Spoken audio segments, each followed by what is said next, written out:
Bueno, yo obviamente no me acuerdo de todo esto, pero lo que sé es esto, que a mí me llevaron con mi mamá de la casa donde vivíamos en Guernica, que estuvimos en el Olimpo. Yo estuve con ellos, según los testimonios de los sobrevivientes del Olimpo, algunos compañeros de militancia de mis viejos, aproximadamente 4 o 5 días. Y después me sacan de ahí, le dicen a mi mamá que me van a llevar a la casa de su mamá, de mi abuela materna, le pide el turco Julio Simón le pide la dirección de su madre. Y bueno, y ella, qué sé yo, no sabía, ¿no? Obviamente es esto, ¿no? Centrarse en ese momento en el que no se sabía lo que estaba pasando y que ellos no sabían lo que iba a pasar con ellos. Entonces ella me entrega en estas condiciones, pensando que me van a llevar con mi abuela. Y eso no pasa. Yo lo siguiente que tengo como registro de mi vida son las primeras fotos que tengo con mis apropiadores, que son de diciembre del 78, y la partida de nacimiento falsa que hace mi apropiador, que es del 5 de diciembre del 78. Nosotros nos secuestraron el 28 de noviembre, el 5 de diciembre él ya tenía el documento falso con el que se quedó conmigo, digamos, que decía que bueno, que yo era su hija biológica, que no me llamaba Claudia, que me llamaba Mercedes Beatriz Landa, y que no había nacido el 25 de marzo, sino que había nacido el 13 de junio del 78.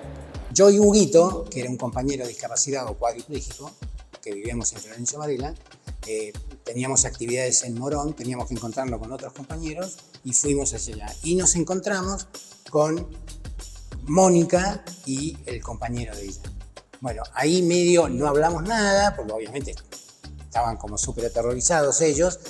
Además ellos estaban controlados ya por el Olimpo y por el turco Julián en aquel momento. Entonces nos dicen que le demos la dirección. Bueno, Hugo le escribe la dirección, se la da y dice nosotros los vamos a ir a ver. Bueno, pasaron como 15, 20 días y llegaron a mi casa, los dos. Bueno, ese día, bueno, obviamente estábamos contentos, nos encontramos. Ellos estaban muy preocupados y además decía que Pepe y Trudy estaban muy preocupados adentro porque ellos no sabían dónde estaba Claudia. Intentamos ir a la casa de los suegros de Pepe, o sea, la mamá de Gertrudis, para ver si Claudia estaba allá. Bueno, ellos pensaban que Claudia estaba con nosotros y nosotros pensábamos que podía estar con ellos. No pasó así. Resulta que el primer día del encuentro, bueno, nosotros habíamos organizado también un montón de gente, amigos de Guernica, compañeros militantes. Entonces, no sé, debíamos ser, no me acuerdo ahora, unos 50, 60 personas afuera de la sala del juzgado de Cavallo, ¿no? Entonces entra mi vieja, entra la tía de Claudia, Erika, hermana de mi mamá, que es la hermana de Gertrudis, y entonces ahí fue todo un drama porque ella lloraba, mi mamá lloraba, todos lloraban. Y entonces en un momento mi vieja dice, bueno, yo quiero que entre yo. Sí, me acuerdo. Y entonces yo entro con una carpeta con todo lo que habíamos hecho, con todos los relatos, las búsquedas. Y entonces le digo, yo tengo la carpeta, entonces ella lloraba. Entonces yo digo, bueno, nosotros, no sé si le dije algo así, nosotros estamos dispuestos a esperar o qué sé yo. Y ella me dice, no, dice... No esperes nada. No esperes nada. Y acá estamos. Siempre a mí me viene a la cabeza la segunda vez que nos encontramos, que fue en Comodoro Pi. Porque yo voy nuevamente al juzgado a decirle que bueno, que tenemos que tener otro encuentro con ella. Con ese no alcanzó. Y entonces el juez me dice, dale, dice, ¿qué querés? Es mayor de edad. Y bueno, ahí me dice coso. Y yo me quedo afuera y no, yo cuando entro la veo a ella. ¿No? ¿La veo? Sí, yo fui a buscar mis documentos, porque cuando a mí me restituyen la identidad se quedan con todos mis documentos falsos, obviamente. Pero yo estaba desesperada por tener algún tipo de documentación. Entonces me dijo, vení que te voy a dar un papel, qué sé yo. Y ese lunes, no sé si él había estado antes, el caso es que nos cruzamos afuera, nos encontramos en la puerta de Comodoro Pi, y yo lo veo a él y le digo, ¿qué estás haciendo acá? Y él me dice, bueno, hace como 20 años que te ando atrás. Y es como un momento muy épico de nuestro vínculo, digamos. A mí me habían criado con la ideología de los milicos, ¿no? O sea, para mí las abuelas de Plaza de Mayo eran una especie de mega organización internacional que buscaba la vigencia del comunismo internacional, la destrucción de la Argentina, pero era muy así para mí, en mi cabeza era todo muy así, y él era un representante de eso de alguna forma, yo tenía mucho miedo. Entonces cuando él me encara así y me dice, bueno, hace 20 años que tenés detrás, yo lo que me di cuenta es que era una persona, ¿entendés? Que era un ser humano, digamos, como que de golpe se desarma toda esa... Me pasó también la primera vez que fui abuela, a la sede del Abasto, que tenía abuelas en ese momento, que toda esa imagen de la super mega organización que buscaba vengarse de los militares no era tan así, que eran personas, familiares, gente. Entonces ahí es cuando yo me aflojo, cuando veo esto, que es encima nosotros nos llevamos 16 años entre nosotros, es muy poca la diferencia, o sea, yo no estaba acostumbrada al trato con personas tan jóvenes, digamos, mis apropiadores eran viejos, toda la familia de ellos eran todos viejos, entonces no... Eso es como que me desarma, me descoloca, y aparte que algo había pasado, digamos, yo tenía mucho miedo y tenía mucha resistencia a conocer la historia y todo, pero me había dado cuenta que era verdad.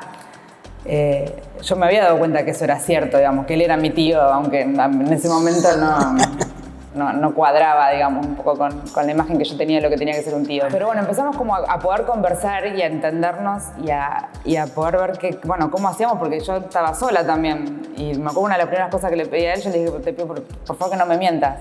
Porque el miedo que yo tenía venía de eso, de que me había dado cuenta de que las personas en las que confiaba me habían mentido toda la vida.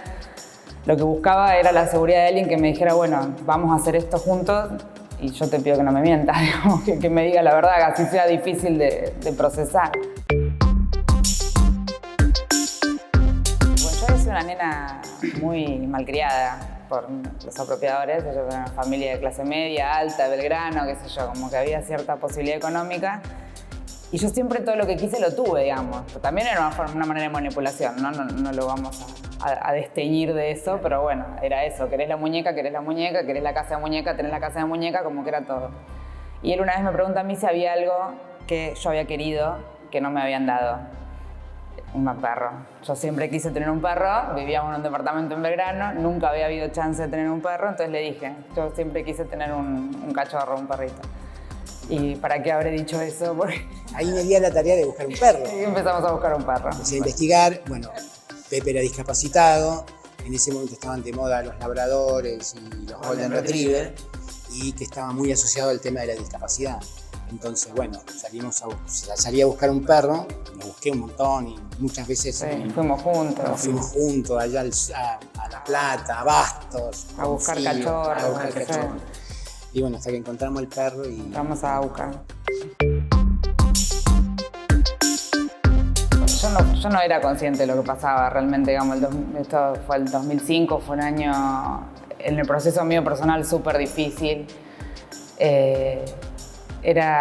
Yo venía complicada por todos lados, digamos, porque todo lo que fluyó en un momento al principio, como decía mi tío hace un rato, tuvo un tope, y en el momento que tuvo un tope fue muy difícil para mí colar Habíamos pasado el juicio de mis apropiadores, habían sido condenados, había pasado el tiempo, yo había logrado irme de esa casa, todas cosas que habían sido muy complejas. Y en el momento que yo creía que la cosa se estabilizaba, empieza a moverse todo esto, que de golpe me volvía a poner en un lugar que yo no podía asumir, digamos, de ninguna manera.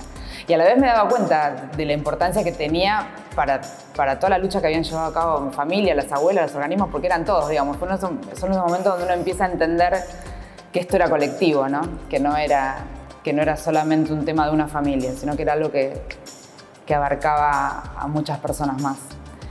Entonces, a mí me resultaba como muy, muy difícil poder tomar el lugar que yo sentía que se esperaba de mí, digamos, era una acusación por ahí mía, no sé si era realmente impuesta.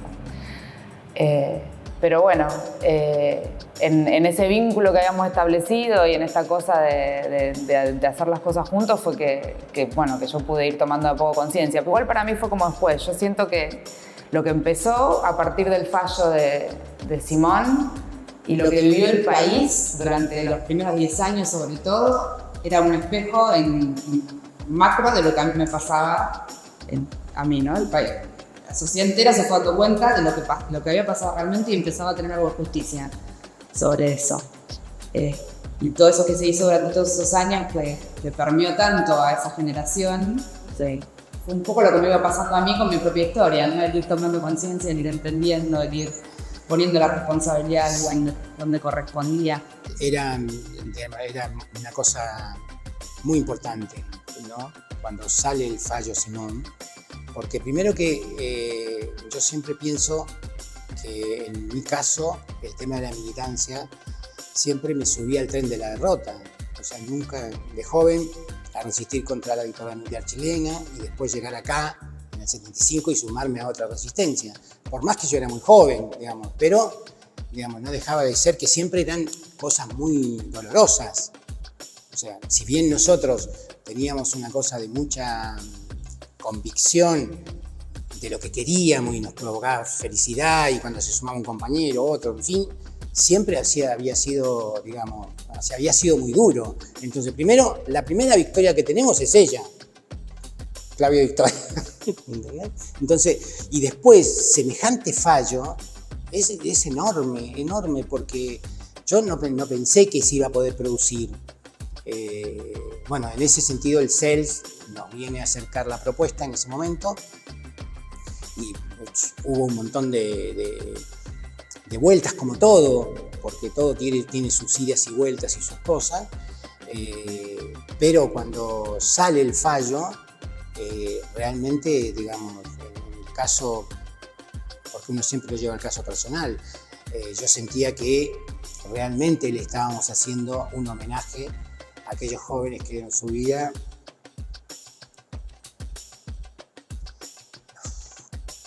por una sociedad mejor.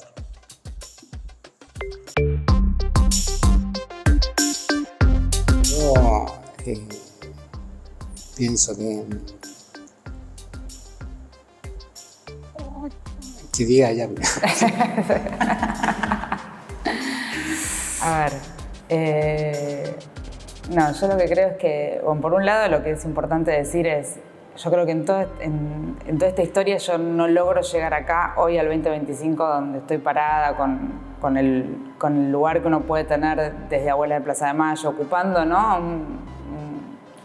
un lugar propio en esta historia si no hubiera sido por el compromiso y por la tosudez y por los límites que me pusieron durante mucho tiempo mi propia familia, digamos, mi abuela y mi tío. Que ella represente abuelas en Europa, por ejemplo, para mí en lo personal tal vez sea un poco egoísta esto que digo, pero realmente es una cosa, no tengo palabras para decir la descripción, es eso.